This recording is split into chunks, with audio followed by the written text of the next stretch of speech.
அனைவருக்கும் வணக்கம். Water டிவினர் mass பேசுகிறேன். ஸோ இன்றைக்கி எங்கே நிலத்தடி நீர் பார்க்குறோம் அப்படின்னா அம்மானிக்கனூர், திண்டுக்கல் மாவட்டத்தில் அமைஞ்சிருக்கு. அம்மானிக்கனூர் பக்கத்தில் சிறுமலை அடிவாரம். இது சிறுமலை அடிவாரம் ஃபாரஸ்ட்டுக்கு பக்கத்தில் தான் இந்த தோட்டம் இருக்குது. ஸோ இதுதான் ஃபாரஸ்ட்லேருந்து எடுத்துகிட்டா ஃபஸ்ட்டு தோட்டம். இங்கிட்டிருந்து எடுத்துகிட்டா சிறுமலை அடிவாரத்தில் இந்த தோட்டம் அமைஞ்சிருக்கு. ஸோ இங்கே தான் வந்து நிலத்தடி நீர் பார்க்குறோம். இது எடுத்துக்கிட்டோம் அப்படின்னா கிட்டத்தட்ட மலை அடிவாரம்னு எடுத்துக்கிட்டாலே ரொம்ப உயரமான பகுதியாக இது அமைஞ்சிருக்கு. ஸோ அதனால் கிணத்துல வந்து சீக்கிரமாகவே இந்த வட்டம் போதிய மழைநீர் இல்லாமல் வத்திருச்சு.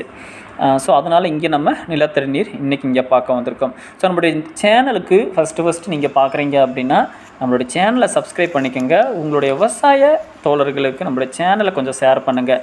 உங்களுடைய ஒவ்வொரு ஷேரும் தான் வந்து இன்றைக்கி நிறைய விவசாயிகள் தமிழ்நாட்டிலையும் சரி, கேரளா, பெங்களூர் இந்த சைடுலேருந்து ஃபுல்லாகவே நம்மளைய கூப்பிட்றாங்க.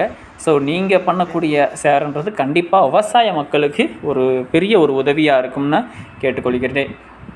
ஸோ இங்கே தான் நிலத்தடி நீர் பார்க்குறோம். ஸோ இங்கே நம்ம பல இடங்கள் ஆய்வு செய்கிறோம். ஸோ நம்ம அறிவியல் ரீதியான நிலத்தடி நீர் தடயங்கள் இருக்கா அப்படின்றத நம்ம ஆய்வு பண்ணுறோம்.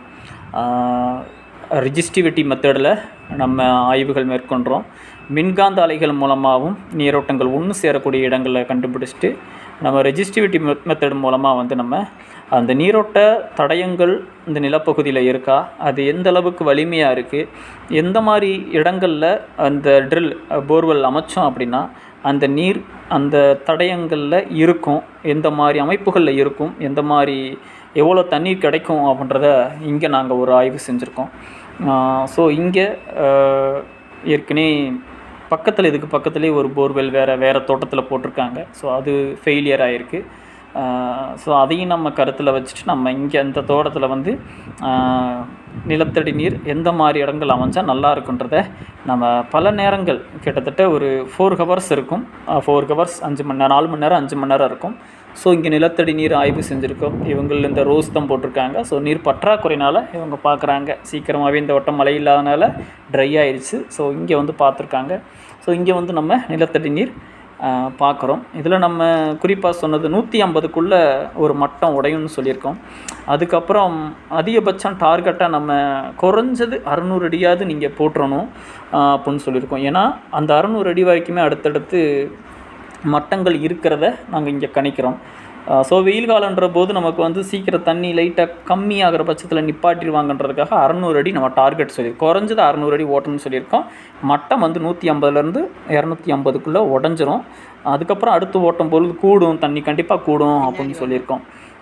ஏற்கனவே இங்கே வந்து ட்ரெடிஷ்னல் மெத்தட்லேயும் பார்த்துருக்காங்க. அதையும் நம்மளே செக் பண்ண சொல்லியிருந்தாங்க. அதையும் நம்ம செக் பண்ணும்பொழுது நமக்கு அந்தளவுக்கு அதில் வலிமையாக இல்லைன்றதை நாங்கள் தெரிஞ்சுக்கிட்டோம்.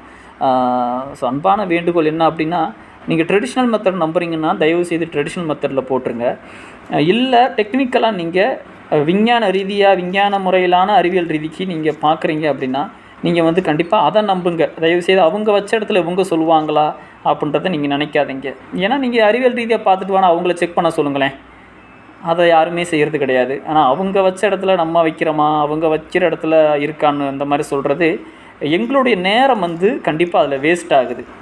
ஏன்னா நாங்கள் எங்களுக்கு ஒவ்வொருத்தவங்களுக்கு ஒவ்வொரு ஸ்டைல் இருக்கும். அதில் அறிவியல் ரீதியாகும்போது எங்களுக்குன்னு ஒரு ஃபார்முலா நாங்கள் யூஸ் பண்ணுவோம். அதில் வந்து நீங்கள் அதில் இருக்கான்னு கேட்குறது வந்து கொஞ்சம் எங்களுடைய நேரத்தை அதில் வேஸ்ட் பண்ணுற மாதிரி தான். நாங்கள் எங்கள் நோக்கத்திலே விட்டாலே நாங்கள் உங்களுக்கு நல்ல நீரோட்டம் எடுத்து கொடுப்போம். ஏன்னா உங்களுடைய லேண்டுக்கு நாங்கள் வர்றோம் அப்படின்னாலே உங்களுடைய லேண்டில் நாங்கள் ஜெயிக்கணுன்ற ஒரே எண்ணத்தில் தான் வர்றோம். ஸோ அப்படி இருக்கும் பொழுது நீங்கள் வேறு எதை பார்க்க சொல்லும் பொழுது அந்த நேரத்தை எங்களுக்கு வேஸ்ட் ஆகுது. ஸோ அதை நீங்கள் விவசாய மக்கள் புரிஞ்சுக்கோங்க. ஸோ இங்கே வந்து நம்ம கணிச்சது மாதிரி 150 அடிக்குள்ளே மட்டங்கள் வந்து உடஞ்சிருக்கு. அதிலே ஒரு இன்ச்சு 1.5 இன்ச்சு தண்ணிக்கு சப்போர்ட் பண்ணுற அளவுக்கு வந்திருக்கு. ஸோ அதுக்கப்புறம் கிட்டத்தட்ட நமக்கு ஒரு 350 அடி 350 அடிலாம் போகும்போது ஓட்ட முடியாத அளவுக்கு தண்ணி வந்திருக்கு. ஸோ அதுக்கப்புறம் நம்மளும் எவ்வளோ ஃபோர்ஸ் பண்ணாலும் வண்டிக்காரங்க ஓட்ட முடியாதுன்ட்டாங்க. ஏன்னா அவ்வளோ ஃபோர்ஸாக வந்து தண்ணி வருது, ராடு வந்து உள்ளே இறங்கலை. ஸோ ஃபைனலாக 360 அடி மட்டும் போட்டிருக்கு. நல்ல நீரோட்டம், வலுவான நீரோட்டம் இங்கே கிடச்சிருக்குது. ஸோ உங்களுடைய விவசாய பெருமக்களுக்கு இந்த வீடியோ பதிவை பண்ணுங்கள். தேங்க்யூ.